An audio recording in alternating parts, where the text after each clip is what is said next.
Yeah, I did it for several weeks in a row. I actually remembered, Jonathan, you're out of a job. Okay, welcome everybody. I hope you had a blessed week. Exciting news from Israel, how things are changing. Yirtzeh Hashem. I don't know, it sounds like we're getting closer and closer to the possibility of the hostages being released. We continue to daven for them. Yeah. And may the schut of our Limud Torah tonight be a schut for the hostages. May the schut for everybody to come back home, the soldiers, wherever they are. May it be a schut for all the people who have been displaced out of their homes to finally come home, and may finally there be a lasting peace in our beloved Israel, so that families can grow up the way they should grow up, and children can grow up the way they should grow up. And it won't always be necessary to have young men and women go fight in order for us to survive. But maybe so. I am just going to take this opportunity to mute everybody, and we'll have a chance to schmooze afterwards. Okay. In this particular parsha, which is Parsha Vayesh. Oh, wait a second. Wait a minute. I just want to acknowledge.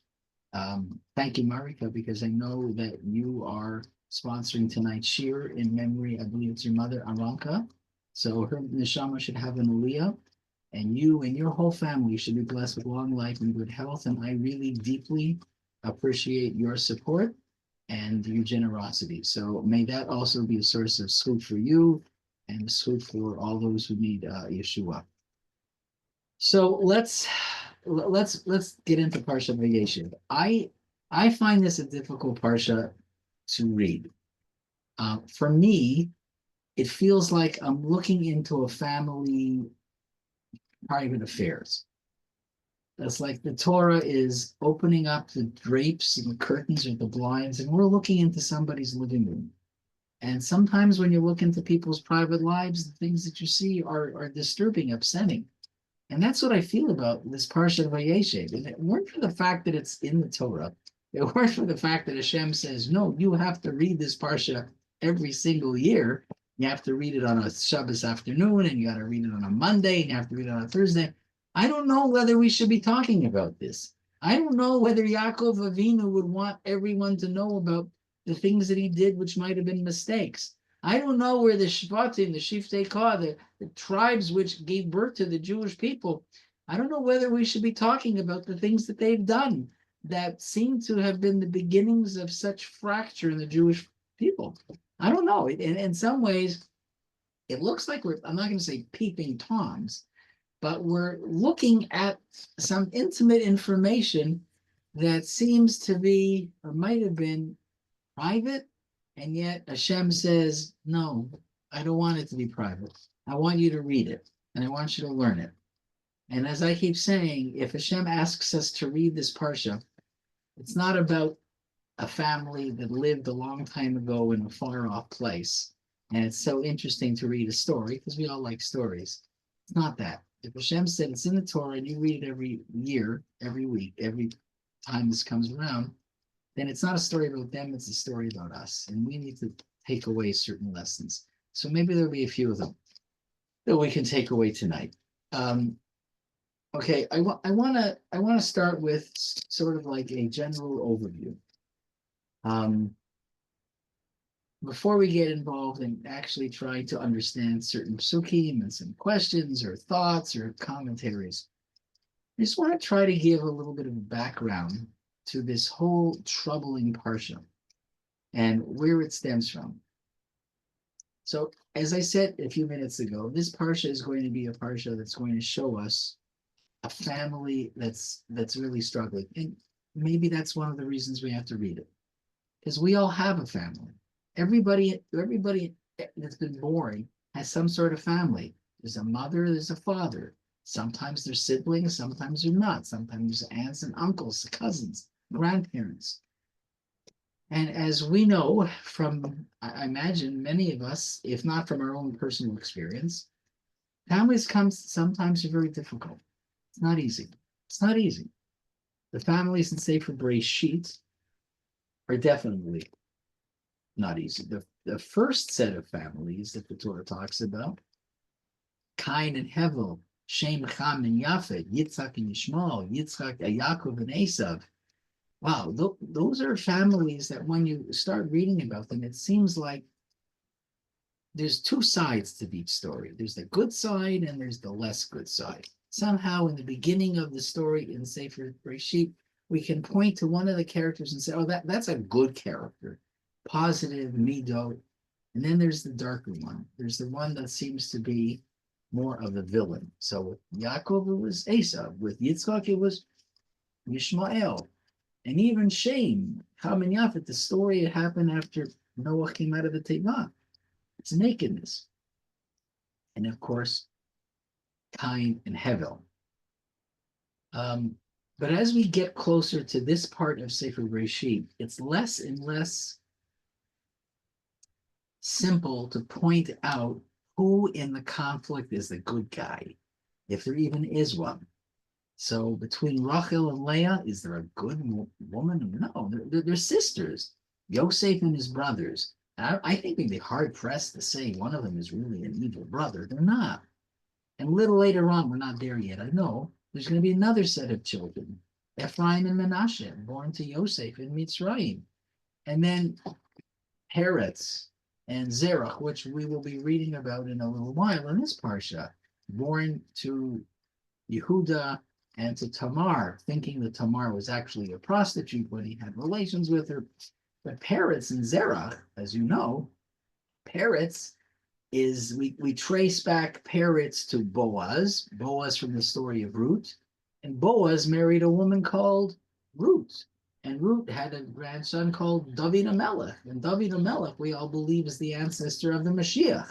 So the origin of Mashiach comes from our Parsha, from the union of Tamar and Yehuda. But you can't really say that in any of those there's somebody who's good and somebody who's evil. Families are definitely complicated, but let's just take a look a little bit at how this family of Yaakov sort of operated and what was at the core of this. What was at the core of this? We read about in Parsha Toldot, and it was heartbreaking. How Yaakov, himself deceived by his father-in-law, ended up marrying a woman initially that he wasn't in love with, Leah. And Leah, as we know, and Rachel must have cooperated with each other in order to pull off this deceit. So Yaakov was the victim of a deceit, although the purpose of the deceit might have been to prevent a shattering embarrassment to Leah, but it was a deceit nonetheless. But that deceit and Yaakov's response to it really in some ways set the stage for Parsha Vayeshev. And it set the stage between the tension that developed between Yaakov and his wives, and between the wives and each other, between Rachel and between Leah. Do you remember in last week's Parsha when Leah had babies, like especially the first three, Reuben, Shimon, and Levi, how she named them? She named them because she realized that her husband didn't love her. So just for 1 second, just for 1 minute, imagine Reuven, Shimon, and Levi growing up. And they're growing up and they love their mother.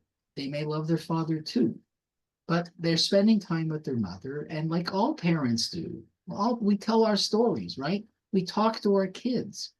And our kids see everything. As you know, I learned from my wife, who was a parent educator for many years before she took on the job that she does now. She taught me a lesson that has been really incredibly true, that kids see everything and hear everything. Just when you think in the other room and your kids are not either watching or listening, you know you're wrong. Know that you're wrong. Somehow they can hear and they can see. What they don't know is how to understand what they see and what they hear. They see and they hear, and sometimes they come to conclusions which are completely wrong. But just for one moment, imagine Reuven, Shimon, and Levi. They're growing up. And they ask their mom, why did you name me Reuven? And why did you name me Shimon? And why did you name me Levi? What do you think that Leah is going to tell her kids?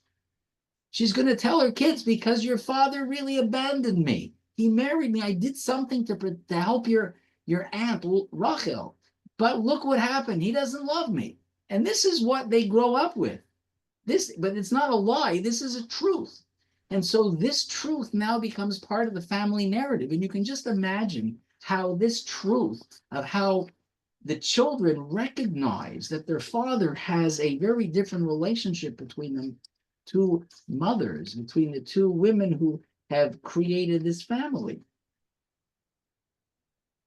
So the sons of the children of Leah sort of carry around with them this negative feeling about how their mother is being treated.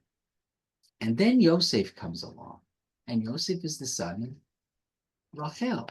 And they watch how Yaakov fawns on him. And I'm just telling you the story that you know, but I'm trying to do it in a manner that demonstrates or at least accentuates the human drama that was really so much part of Parsha Vayeshev. And when we read the Psukim, in order to understand what's at play, sometimes you have to take a step back and just understand it from a familial narrative and story of what people are feeling. And so does it surprise us? Like, just think about the beginning of the Parsha, okay? This is the second pasuk. It's not the first pasuk. I'll read the first pasuk and the second pasuk. Vayeshev Yaakov, this is Perek Lamed Zayin, pasuk 1. Vayeshev Yaakov be'eretz megorei aviv be'eretz Canaan. And Yaakov settled in the land of his father's sojourning in the land of Canaan. That's first. Now listen to the second. Eila told Yaakov. These are the chronicles of Yaakov. Okay. So these are the chronicles of Yaakov. What would we expect to be the next part of the pasuk? Without looking, you probably know anyways, but what do you expect? So the chronicles of Yaakov, usually told from the word, Yeled, you might expect, hey, here's going to be a list of the children. So, well, we already know from last week's Parsha the list of who gave birth to whom. So Toldot, Eila Toldot Yaakov, and what's the next few words? Yosef ben Shvas Reishana, Haya Ro'eh et Echav Batson. And so these are the chronicles of Yaakov. Yosef, at the age of 17 years, was a shepherd with his brothers by the flock. So what does it show? That the Torah is telling us that Yaakov himself, when he thought about his family, he put Yosef at the top. This must have made all the children who were the sons of Leah just so emotionally upset. Like, where's our mom? How come mom never catches a break? How come dad is always seeming to favor Yosef? How come us, me, and my brother? And so this is already starting. And so that's why when it comes to the Psukim here, it's not a surprise for the Torah to tell us about the attitude that the brothers had. And three separate times in three Psukim, the Torah tells us a little bit about how the brothers related to Yosef, especially after he gave him the Ketonot Pasim. I'm reading now Pasuk Dalet. So his brothers saw that Yosef loved, the brothers saw that Yaakov loved Yosef more than any other brothers. And what does it say? Vayisneu oto. You know what the word said? They hated him. They hated him. These are brothers talking about each other. The Torah is talking about brothers. They hated him, and they couldn't talk with him in a peaceful manner. But then he had a dream. So Yosef had this dream, and maybe in his immaturity, he's 17. I don't know if that sounds immature for that age. I'm not sure. But he told his brothers a dream. What does it say? Vayosifu od sno oto. That they hated him even more. And it says a little later on, one more time, Vayosifu od sno oto. And whatever level of hate they had in the first and two times, a third level. They can't stand him. They can't stand him. So this family, Yaakov's family, that we would want to be a paragon, the example of harmony, of getting along with each other, brotherly love, so far from that. It is so far from that. And you wonder, Yaakov, what were you thinking when you gave Yosef this Ketonot Pasim? Some of the commentaries try to say, give Yaakov the benefit of the doubt, Sforno amongst them, and says, well, that Ketonot Pasim was not exactly a coat indicating how much Yaakov loved Yosef, but Yosef was a very smart young man. He was very skilled at what he did, which was shepherding. And so he became like the project foreman. And so project foremen, even today, they have certain coats. Like I remember when we went on Chol Hamoed Sukkos, we took some of our grandsons, and we went with our son and Mechutna. We went to Cambridge, Ontario. I don't know if I mentioned this to you. And we went to the Toyota car manufacturing plant. Oh my gosh, just as an aside, if you haven't done this tour, it is so worth it. I know it's a drive, an hour drive to Cambridge, but you walk in and they have these little cars, these little trains, like you sometimes see with children, and you sit down and this train walks through, mamish, it walks through the floor where they're putting the cars together, and you're going straight through, and sparks are flying, and you're wearing a protective clothing, and you're watching. But the reason I'm telling you this story is that there are all sorts of people at different levels of expertise and responsibility, and they're wearing these protective hats. And depending on how many stripes are on the hat, you know who's on a higher level. So in our work today, in our industrial age, we identify people who have different responsibilities. So the Sforno said maybe that's one of the reasons that Yaakov gave Yosef this ketonet pasim to indicate that he was skilled at what he did, and that's the proper clothing for somebody skilled. But be that as it may, I want to get back into this. So they hated him, and then worse than just hating him, Vaikenuoto, they were jealous of him. And I think we know what sometimes jealousy can lead to. So the background of all of this is Yaakov's relationship with his wives and how he creates, either knowingly, unwittingly, some sort of division amongst his own children. Now, it's also true to say that Yosef may have had a role to play as well. I mean, he's not just a victim, according to the way in which the Torah describes it. Yosef is very talkative.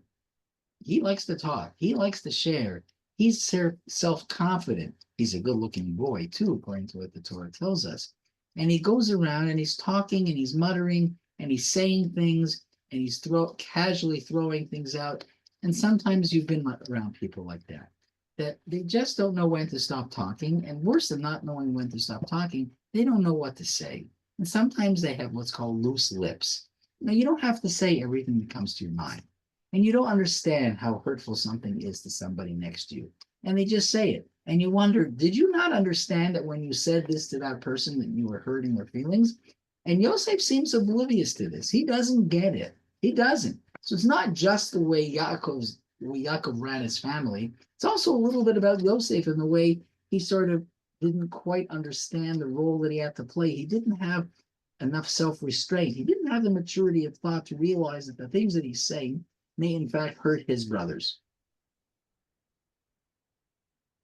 And then there's some other things about the story that we don't understand. For example, part of the story is at some point, Yaakov turns to his son Yosef and he says to him, I want to send you to tell me, about the brothers. Go check up about them. So Yaakov says, I'll read the pasuk. And the brothers went to pasture their father's flock in Shechem. Okay, let's stop for a second. Just that alone. Just that alone. Where do they go?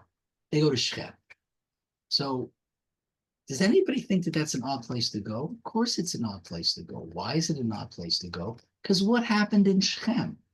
Dinah was abducted and she was violated in Shechem. And Shimon and Levi went into the city on the third day that they duped all the men to have a bris. You know the story, read it last week. They came in and they killed all the men. This was a place of violence. Shechem was a place that nobody would want to go to. Why, of all the places that you're going to do business, why would you go to the place where your sister was violated? Why did you go to a place where there was a massacre? Why would you go to a place where there was death and violence? But that's where they go. And we're wondering, why is the story taking this sort of crazy turn? We wouldn't have done that. Why was Yaakov doing it? Why were the brothers even doing that? And so the truth of the matter is that it's like another sign that there's something about this story that just doesn't add up in the way that we want it to add up. So, and one last comment before I just move on to the next piece. So when Yaakov sends his son, Yosef, on this task, it says right here that he sends him from Emek Chevron. So what does that mean? That he sends him Vayishlachehu me'emek Chevron vayavo Shechem. He sends him from the valley of Chevron. Chevron isn't in a valley. It's not. If you've ever been to Hebron, you'll know that it's not in a valley. So what is that? Why is it Me'emek Hebron? And maybe, as some of the Chachamim say, the word Emek comes from the word Amok. What does Amok mean? It's deep. It's not a term to describe geography. The Torah is trying to say something very deep is unfolding here, something beyond normal sight. This is going to be something that is going to have serious implications, not just for Yaakov, not just for Yosef, and not just for his family. It's going to have very deep roots. And of course, the truth is, of course it does, because we are still feeling these roots. And here's perhaps one of the consequences. This story, as it were, is the source, in some ways, of family discord, of brotherly anger. And did it ever really get resolved? The answer is no. It never becomes resolved. It maintains this discord all through history, all through Tanakh. And I'm going to suggest Adayom Hazeh to this very day. Prior to October 7, what was going on in Israel? Wow. Like it was the level of discord of brothers so angry at each other that what were they prepared to do? Well, what were the brothers prepared to do in our story? What were the brothers prepared to do to the brother Yosef? You know what they were prepared to do? They were prepared to kill him. They were prepared to kill him. And it took another brother to sort of bring them back from the brink. But that's so much the case for us. So when we read these stories, and Torah wants us to understand, Torah is asking us to consider what goes on. Think about family dynamics. Think about the things that we do. Think about the things that we say. Not everything in our lives we have control over. We know that. Yaakov did not have control over who he married, meaning he was going to marry Rachel, but he ended up marrying Leah. So that was duped. That was deceit. Okay, that wasn't something he wanted. What he did have control over is his reaction to it, as we do.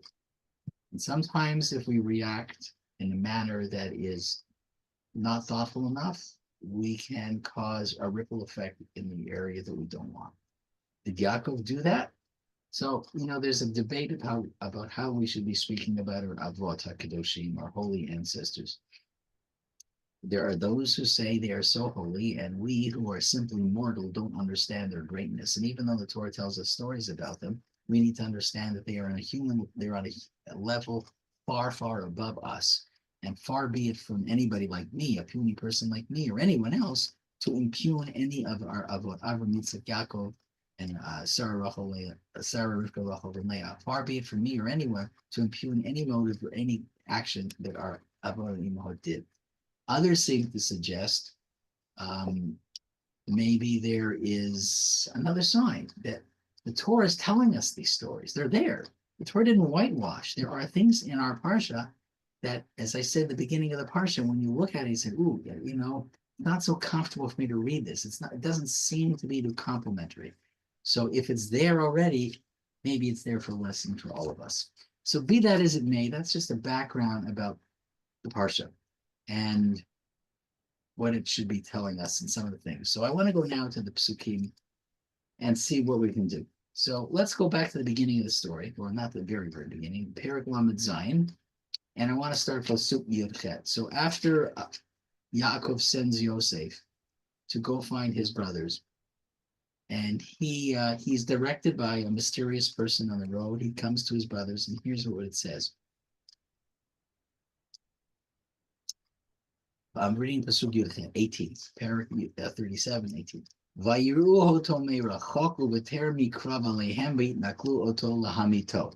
English, from the Stone translation interpretation, they saw him from afar, and when he had not yet approached them, they conspired against him to kill him. So you can see the scene. They're all sitting at the campfire, whatever they're doing, and in the distance they see a person. They can't exactly make out who it is, but as he gets closer, they realize who it is because he's wearing his Ketoret Pasim. which of course is like throwing a red flag in front of a raging bull.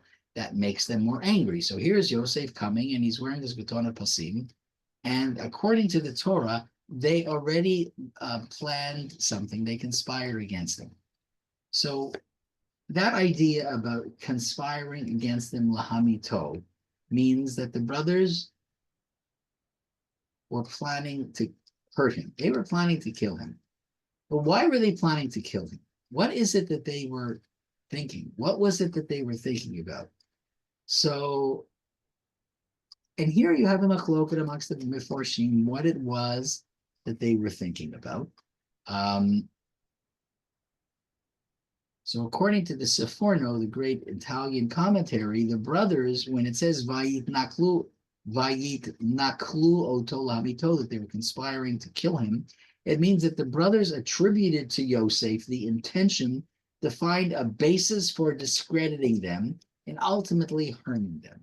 Meaning that what they assumed was he was going to do more of the same that they had been exposed to at home. Here he was, he's coming on a bit of a spying mission to see what they're doing, and then to sort of either miscast what they were doing in a manner that would describe them as doing something improper. And they then viewed him, even coming, they hadn't talked to him, they viewed him as some sort of enemy.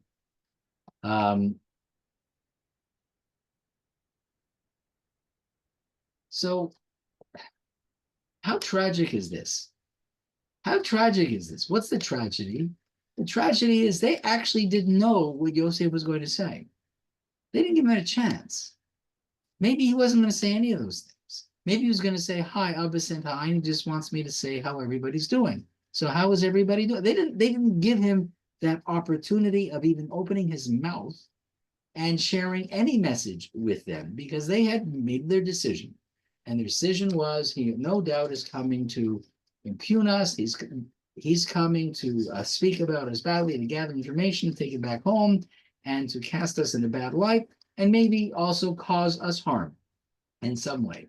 That Yosef's intention was to cause us harm. Now, in a halachic discussion, which is obviously halachic beyond the history of the story, we have a halachic concept called rodef and nirdaf.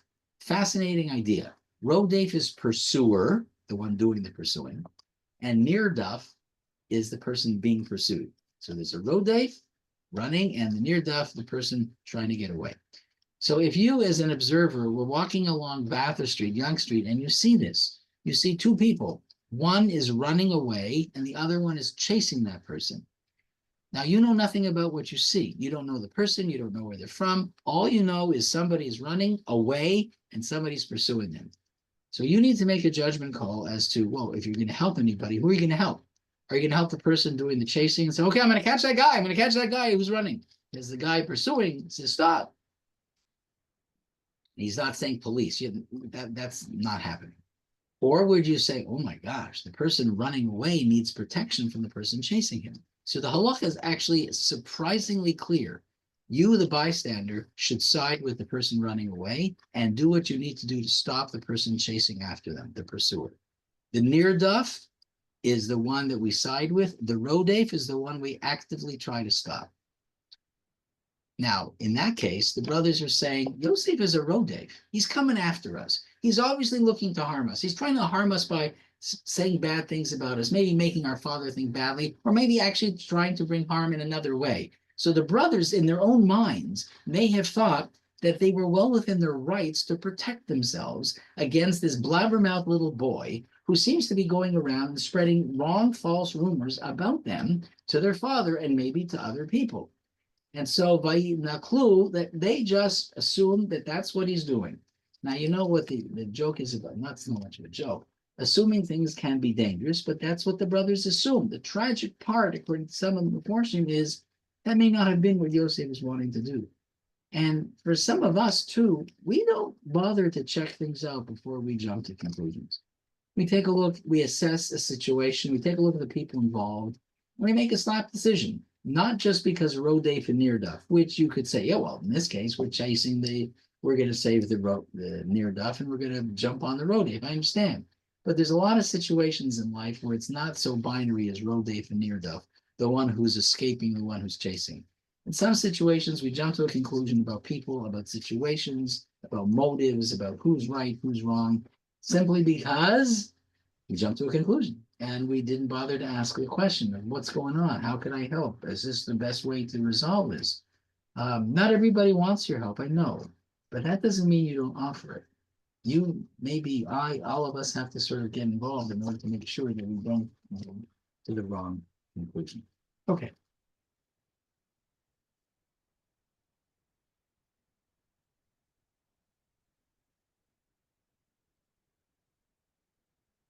I want to talk a little bit about a fascinating pasuk here.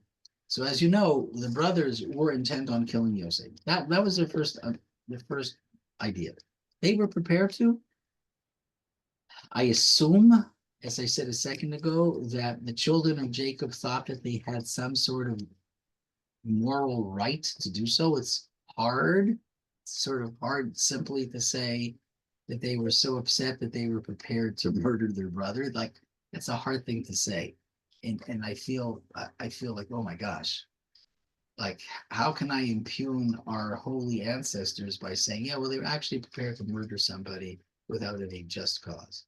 So that's why some of the Meforshim say, well, maybe it was just they were acting in the Rodef Nirdov paradigm. I understand. But at the end of the day, the Torah says, yeah, that was their intention.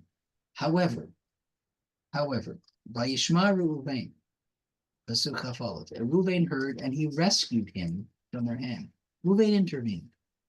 Reuven intervened and he rescued Yosef from the hands of his brothers, whose intention was to kill him. Vayomer lo nakenu nefesh. And they said, no, no, no. Reuven said, we will not kill him. We're not going to kill him. Vayomer alehem. So Reuven says to them, Al tishpechu dam. Don't spill blood. Don't shed any blood. Ashlichu oto el hamor hazeh asher b'midbar. I think it's best if we just throw him into this pit that's in the desert. V'yad al tishlechu vo. And don't lay a hand on him. Leman hatzilo tomi adam. So the Torah tells us what Reuven hasn't said, but the Torah, in its infinite ability, because this is God's understanding of human thought as well as human action, says that's what Reuven had said. But in his heart, his intention was to come back and to pull Yosef out from the pit that he himself had suggested they throw him. Because because Reuven wanted to return Yosef, his brother, back to his father. So why? There's a whole bunch of brothers there. What is it that made Reuven realize that really he felt this was the right thing to do? It's an interesting question.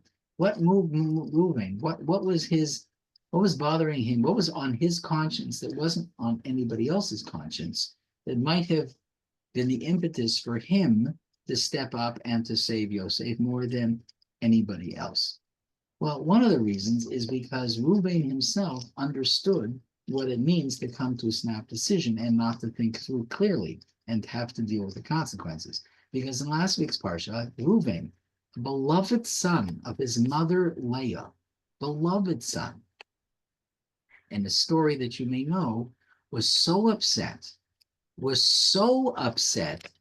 that Yaakov, who had witnessed the death of his beloved wife Rachel, took his bed out of Rachel's tent and moved it into Leah's tent, because Reuven felt that it was incumbent upon his father Yaakov to maintain some sort of traditional husband-wife relationship.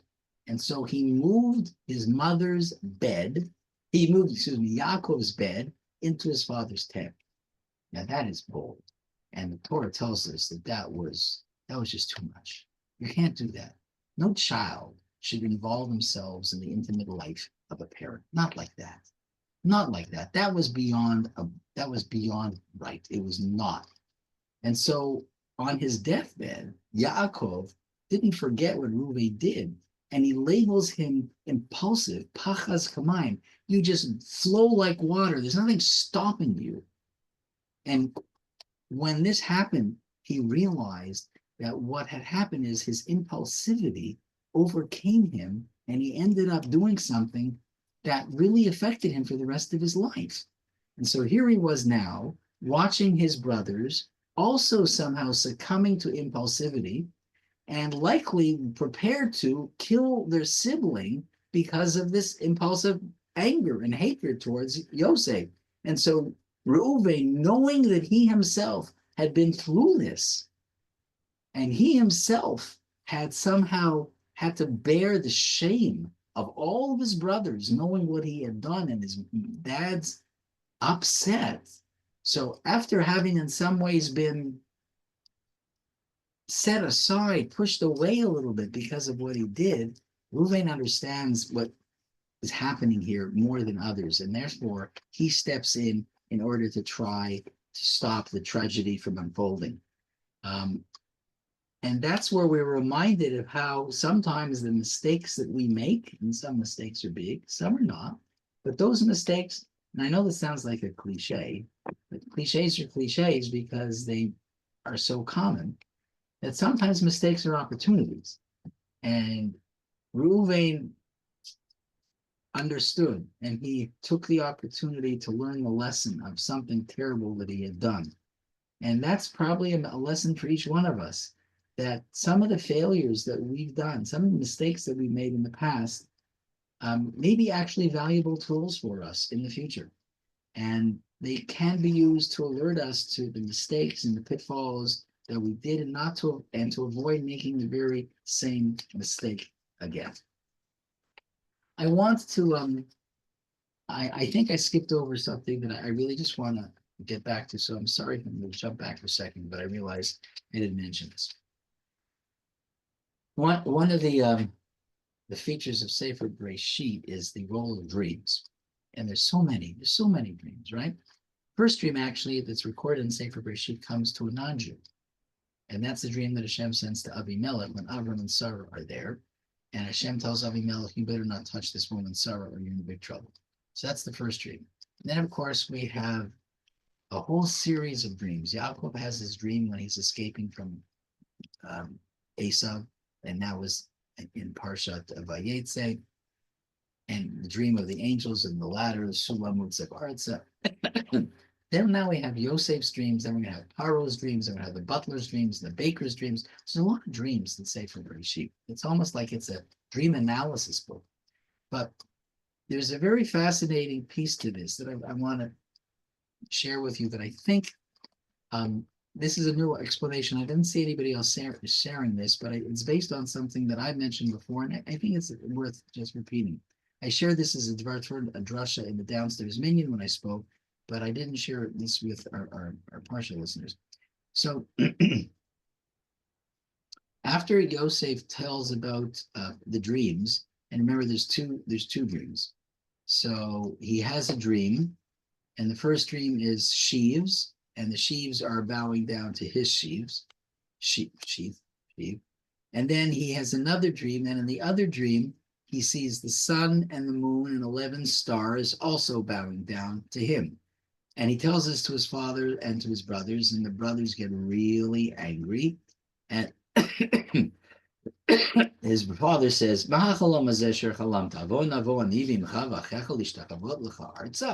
Yaakov says, "What's this dream that you have dreamt? Are we to come, and your mother and me and your brothers are all going to bow down to you to the ground?" And then this pasuk, his brothers were jealous, envious of him. His brothers were jealous of him. And then here are the last 4 words of this pasuk. Va'aviv shamar et hadavar, which in this translation is, his father kept the matter in mind. So Rashi and almost all the Meforshim say the father kept the matter in mind, which means that although he had said what seems to be some harsh words to Yosef, he kept it in mind because he fully expected, Yaakov, that these dreams were going to mean something. He was smart enough to know that there's likely some divine meaning, divine inspiration. And so he was quiet, didn't say anything else besides what he said, but he kept in his mind. But there's some grammatic point here that I think is worth pausing and looking at. In biblical grammar, there are tenses, past tense, present tense, and future tense. In the biblical, in the Chumash, when it comes to the past tense, the Torah uses a specific construct using the letter Vav. The letter Vav has a purpose which focuses on the tense of the verb. So, for example, Hu Amar means he said. Hu Amar. But when in the Torah wants to say he said, it doesn't say Hu Amar, but rather it takes a Vav, puts it in the beginning of the word, changes the tense to a future verb. So Amar means he said. He will say is Yomar, Yud Aleph Mem Resh, Yomar. And when you put a Vav in front of the word Yomar and you say Vayomer or Vayomar, it means he said. Wait a second. Yomar is the future tense. So why did you say he said? That's the job of that Vav. It's called Vav HaHipuch, the Vav that turns the tense around. When you have a future tense verb with a Vav in front of it, it changes the tense from future tense to past tense. And if you have a past tense verb with a Vav in front of it, it can change the tense of the verb from past tense to future tense. Okay, so Vayomer means he said. Vayelech, he went. Vayikach, he took. Vayedaber, he spoke. So that's a classic structure. However, looking at the pasuk that I'm referring to, which is chapter 37, pasuk Yud Aleph, 11, listen to it again. I'll read it one more time in the Hebrew. Vaikanu vo echav. Okay, so the first word is a verb, and it begins with a vav. And the second part of the word is yikanu. That's future tense. They will be envious, or they will be jealous. But the vav in front of yikanu changes the tense from future to past. So vayikanu vo echav means his brothers were jealous. It's past tense. There's no debate about that. But then the next part of the verse is worth paying attention to. Va'aviv shamar et hadavar. His father kept the matter in mind. The English is correct. The English correctly translates that phrase in past tense. Va'aviv shamar et hadavar. His father kept this matter in mind.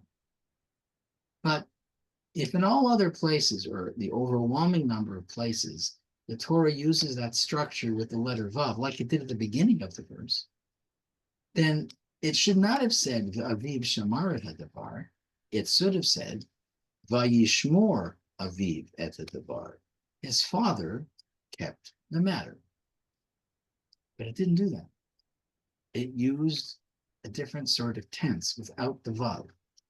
Why? What's the difference? So in other places in Tanakh, first place that happens is in the fourth parak of the book of Bereshit. I'm not going to go there.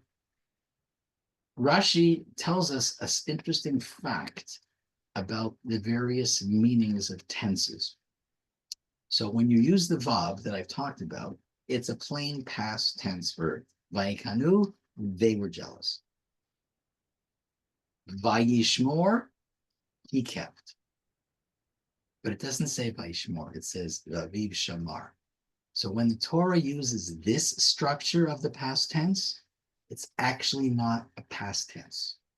It's a perfect past tense, which means, according to what Rashi himself says, he doesn't mention it here, I don't know why, but what Rashi mentions elsewhere in Chumash, the proper way, or the way in which Rashi would have told us elsewhere, is Vaviv Shamar Davar should be translated not his father kept the matter, but his father had kept the matter in mind. His father had kept the matter in mind. So when others translated this or explained it, it meant that he kept Yosef's dream in mind for the future. But when you say had kept the matter in mind, it doesn't talk about the future. It means that something had already happened in the past, not now. Something had happened before that Yaakov had in mind. What could Yaakov have had in mind that he's now sort of responding to? And I'm suggesting to you that Yaakov had in mind his own dream. He had a dream. He had the dream of the angels on the ladder going up and down. Do you remember that? And that wasn't just a dream. Yaakov knew that wasn't a dream. Yaakov knew that that was a prophecy. Yaakov understood that that was a moment in which God was somehow trying to reveal part of what life would be like for him. And so that had a very, very deep impact, and he never forgot it. And that's what he kept in mind, that dreams matter. And sometimes you have a dream that's not just a throwaway. It's not just something that you're thinking about and during the day that you dream out at night, that there has a much more significant impact. It might even be some way of like Shem, Kadosh Baruch Hu, sending a message, sending some sort of prophetic understanding, divine inspiration for the future. So when Yaakov is sitting here and he's listening to his son Yosef talk about two dreams, all of a sudden he's thrown all the way back into that night, that dark night on his way from his parents' house to Laban's house, when he has a dream, lying on a rock, and he sees the angels. The Aviv Shamaret Devar means that Yaakov understood that this dream is more than just a casual throwaway by a perhaps immature son, that there's something here, and that's what he was watching. He was watching for the unfolding of what he thought was going to be a major, I don't know, transformation, because it happened to him. The Aviv Shamarat Devar has to do with what he remembered from himself. Just an interesting idea, but to me, and I love Chumash, as you know, it shows that even something as possibly boring as grammar seems to be for a lot of people, oh my God, more grammar. In some ways, grammar, as I've said before, is like the handmaiden of understanding Chumash. And if we understand grammar, in some ways unlocks things in a manner that we would not have thought possible. Okay, so I'm gonna move on a little bit. This is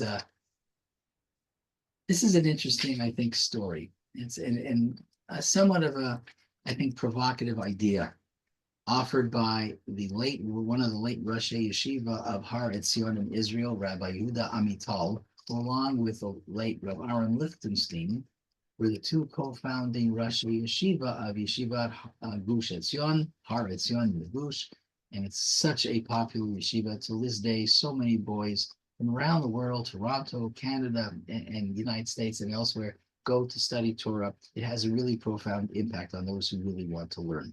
Anyways, Parsha Perek Lamed Chet is a story that is puzzling.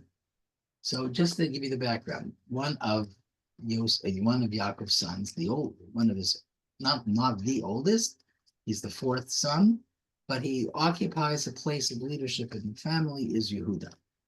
And according to the Torah, Yehuda himself had three sons, and the first one died because of inappropriate behavior toward his wife. The second one died after marrying the widow of the first son, and he also died as a result of inappropriate behavior with this woman. And then, according to what was the custom and later became Jewish law, this woman, who is now a double widow from son one, Er, and son two, Onan, should have married the third son. But Yehuda never felt the need. He was scared, perhaps. He lost two sons. Loss of any child is heartbreaking, but he lost two. And he didn't know how to sort of process it. And even though the woman, the widow, whose name is Tamar, was expecting to marry the third son because she was not allowed to marry anybody else, she also wanted to have a life, and she was expecting to be the daughter-in-law of Yehuda, married to his third son, Shelah. But nothing happened. Yehuda somehow tarried. He didn't push the wedding, and it came time. It was obvious that it came time. And Tamar realized that if she ever was going to become a married woman, with the possibility of starting a family with the husband that should have been her husband, then she needed to do something pretty bold and dramatic. And she really did something bold and dramatic. What did she do? She knew where her supposedly father-in-law, Yehuda, was going to be working, shepherding, and so he was going to be in a certain area. So she left her home and she dressed up as a prostitute. She dressed up as a prostitute, and when Yehuda passed by, she was standing on the side in the area that was visible, and Yehuda saw her, and she caught his eye, and he decided that, yeah, let me take her to my tent. And so Yehuda took her to his tent, and he said, "How much do I owe you?" Or he didn't have any money, so before he left, he gave Tamar collateral and said, "Okay, you know what? I'm going to give you something of value, but I will come back or send money to you to pay you for what your service." So he did. He gave his coat, he gave his stick, and he left. So he later on he wanted to make good on what his promise was to pay her. So he sends one of his workers to look for this prostitute who was supposedly in this area, but there's nobody there because it really wasn't a prostitute; it was his own daughter-in-law. So they said, "We can't find anybody. We never saw anybody here. We don't know what you're talking about." Okay. So 3 months pass, and all of a sudden, Tamar becomes pregnant. So obviously, she had relations with somebody, but having relations was forbidden because she was supposed to be keeping herself for Yehuda's third son, Shelah. And when you are in line to marry as a result of brother dying and you are the widow intended to marry the brother, you are exclusive to that relationship. But she can't be exclusive if she's pregnant because she didn't have relationships with Shelah. And so Yehuda judges her and says, "Well, you're an adulteress because what you did is you violated our rule." Okay, it's true. She did have relations with somebody other than Shelah, and uh, he had judged her to be worthy of the death penalty, and they were taking her out for execution. They were taking her out for execution, and before she gets killed, she turns to Yehuda and says, "The person who I lay with is the owner of these two objects." And Yehuda looks at these two objects, and of course, he right away recognizes that they're his. And in a public moment that is like breathtaking in its courage, he says, "She's more righteous than I. She's more righteous than I. Take her back. She's righteous. I did not fulfill my obligation of giving her to my third son. And so what she did was ostensibly okay, and she should not be put to death." She's pregnant, and she has twins, Peretz and Zerah. And as we said at the beginning of this year, who's Peretz? Well, Peretz becomes the ancestor of Boaz. Boaz becomes the husband of Ruth. They have children. Great-grandchild is David. And then you say, from this bold move of Tamar with Yehuda, we now have the lineage of the Melech HaMashiach, which, by the way, it is one of these sources that tells us that anybody who claims to be the Mashiach has to be coming from Shevet Yehuda. So nobody who's a Kohen or a Levi will going to end up being the Melech HaMashiach because Yehuda was the fourth son. So anyways, okay. So it's a hard story to sort of figure out, isn't it? Because Tamar does something bold. She's one of two women in the Tanakh. Interestingly enough, Ruth is the other woman who, when she comes back with Naomi from the fields of Moab, and there are expectations that family members are obligated, as it were, to marry Ruth because her husband also died. But nobody wants to step up because Ruth is a person coming from the nation of Moab, and there was a notion that no Moabite should ever become Jewish, can ever be accepted as a Jew, and should never become part of the Jewish community. Now, while that is true, it is such a pasuk in the Torah's insistence that no Moabite could ever convert to Judaism, the Torah says that only about the males, not the females. So Ruth is a Moabite woman, so her conversion to Judaism should be totally halachically correct. But as the Megillah tells us that at Naomi's behest or urging, Ruth also goes to Boaz in the nighttime and in some ways suggests a union with Boaz, which is not so modest. Like they should not be out in the middle of the night or the darkness of night talking about this. That would not be the right way. But look what happened. So just like Tamar and Yehuda stepped out in a bold way, which resulted in the birth of twins, one of whom was the ancestor of the Mashiach, so too Boaz and Ruth also did something similar. And they, of course, became later on in the chain of descendants, became the ancestors of Yishai. And Yishai, of course, was the father of David Melech, who was the ancestor, will be the ancestor of the Mashiach. So let's just talk about this, because it's hard not to sort of say, what? Like, doesn't sound like it's the right thing to do.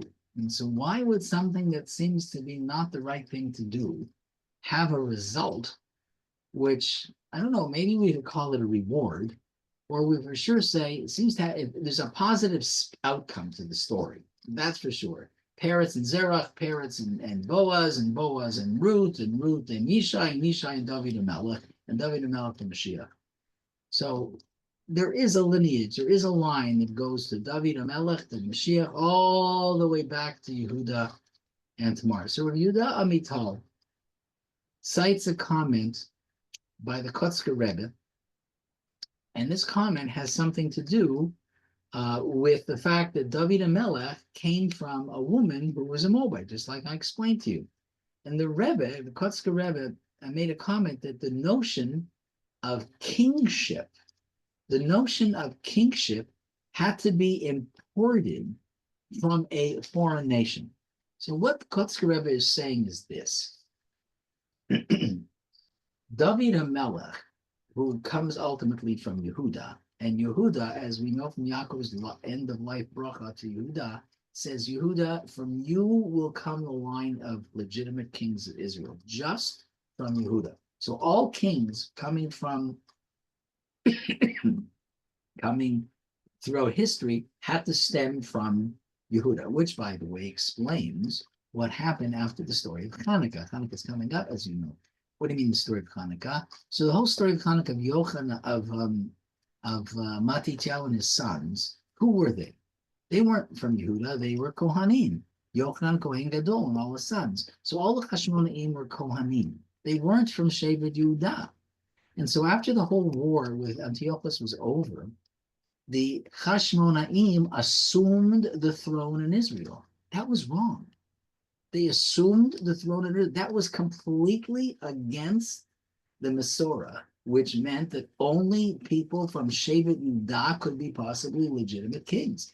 And that's why, by the way, what happened is the Hashmonaim fell off the face of the earth, meaning there was no continuation of that dynasty. It's all gone, finished.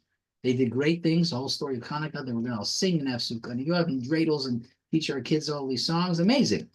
But after it was over, they did the wrong thing. And that's why they completely disappeared from the face of the plane of Jewish history. But going back to our story. So the Kotzker Rebbe says that, when you think about what it means for the Jewish people, there's practical and then there's philosophic. Every society needs to structure itself in a manner that provides governance and infrastructure in the right way. That's the practical. Yeah, sometimes you need people in charge in order to get things done. But from a philosophic sense, the Jewish people were not intended to have human kings. And that's what the Kotzker Rebbe was saying, that the idea of a king for the Jewish people had to have been imported. It's not an innately Jewish concept. Why? Because who is our king? Melech Malchei HaMelachim, HaKadosh Baruch Hu. Because we serve one king, we serve one God. And so the Kotzker is suggesting that the way in which the Torah presents us with the descendants of Yehuda and Tamar all the way down to Boaz and to Ruth suggests to us that there is some sort of, well, I don't know what the word is, abnormal element to the way in which the kingship of Israel was established. Abnormal in what sense? That there were two major stories which don't feel right. Like we know something is missing here. We get it. Yehuda was bold and she did apparently the right thing, but that would not be anything that we would want from our daughters to do. And the idea that there needed to be a practical king to lead the Jewish people, okay, but that's not philosophically the preferred state of being. The preferred state of being is for all of us to have a relationship with the Kadosh Baruch Hu directly. Avinu Malkeinu. I don't need any other intermediary. He's my father, but he's also my king. And we try to sort of promote that duality of that relationship. And so Rav Amital, one of the late Rosh Yeshivas, I said, explains the comment that King David was supposed to die shortly. Do you remember that midrash when King David was born? He was not supposed to live long after his birth. But Adam, who had this prophetic vision of this breadth of Jewish history, saw this little baby dying and realized that this man could grow up to be incredibly impactful. So he turns to Hashem and says, I will give him 30 years of I will give him 70 years of my life. Adam was supposed to live to 1,000 years old, but he ended up living to 930. Why? Because he gave 70 years to David and Melech. So the idea expressed in this midrash, says Rabbi Amital, is that the Israelite monarchy had in some ways, no right to exist on its own. And it requires some sort of outside intervention to bring it to existence and to sustain it. So Rav Amital says that the Jewish monarchy cannot occur naturally because it's not natural.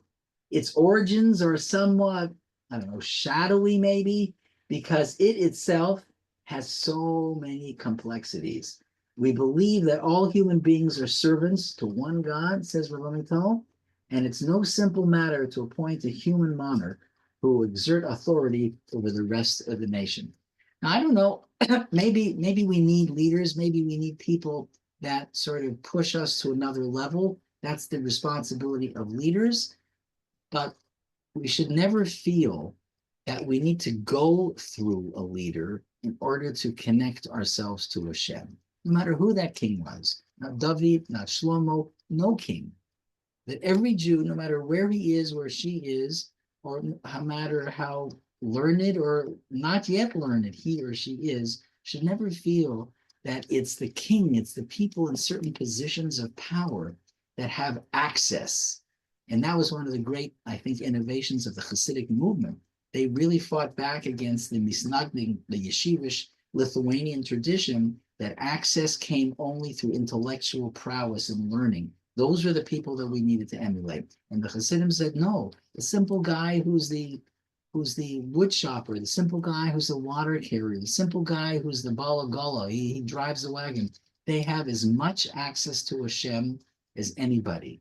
And this notion of kingship, says Rabbi Mital, based on the Kotzker, is perhaps a very powerful idea because of the unusual way that Tamar and Yehuda got together, and later Boaz and Ruth. So no matter how they got together, we await the arrival of Melech HaMashiach, and we await the arrival of a whole new period of time in our lives where our enemies have no power against us, that we live in a time of security and peace, and we live in a time where we can understand and embrace who we are as Jews. So thank you, everybody.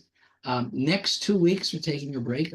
Michelle and I, Yetz Hashem, will be out of town this coming week, and the week after that as well. So we will be resuming in January. But I so appreciate all of you coming and listening and joining us for this year. And again, I remind you to don't be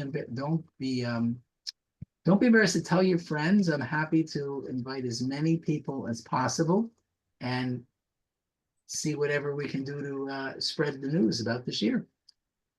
Okay, Rab- if you want to unmute and so we can schmooze a little, that would be totally, Rabbi Diamond, yeah.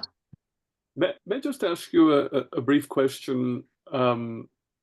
Just coming you in your comments regarding Vavahipuch, I know the question I'm going to ask may be a little bit tangential, but you referred to two different words relating to speech. There's Amira and Dibur. Right. And so my understanding, Torah Study 101, there's no redundant word in the Torah. Right. Right, that's a sort of a basic principle. So can you just shed light on the difference between those two words? Absolutely. Rashi himself talks about this. Amira is a speech which is usually more jovial, affectionate, encouraging, embracing. Dibur usually is the word used when you're talking about something much more firm and serious, something that might even involve a harsher tone. So Amira is Lashon Chibuv or Chiba, trying to draw a person in, and Dibur is usually Lashon Kasha, something that you're saying that's a little bit more difficult, a little bit more critical. So that's the distinction of those two. Oh, okay. Thanks so much. Appreciate it. Welcome. Thank you. You're welcome. Anybody else? Story of our life, family feud. Oh my And gosh. settlement, right? You know what? That's why, I feel a little uncomfortable because it happens so frequently. And who are we to sort of judge anybody in their story because of the stories we have in our own lives? That's why this Parsha, as fascinating as it is, Marika, it's in some ways to me, it's a little, I don't know, it's a little too open. I don't feel comfortable necessarily talking about mistakes of other people because I make mistakes. I don't think I would want everybody studying my mistakes, Mistakes, well, we learn from our mistakes and move on. Hopefully we're smart enough to learn. Hopefully. Thank you. Thank you, everybody, for joining. I wish everybody a good night, and may it be a week of, as I said, bracha, simcha, return of the hostages, and shalom aleichem. Thank you. Thanks, everyone.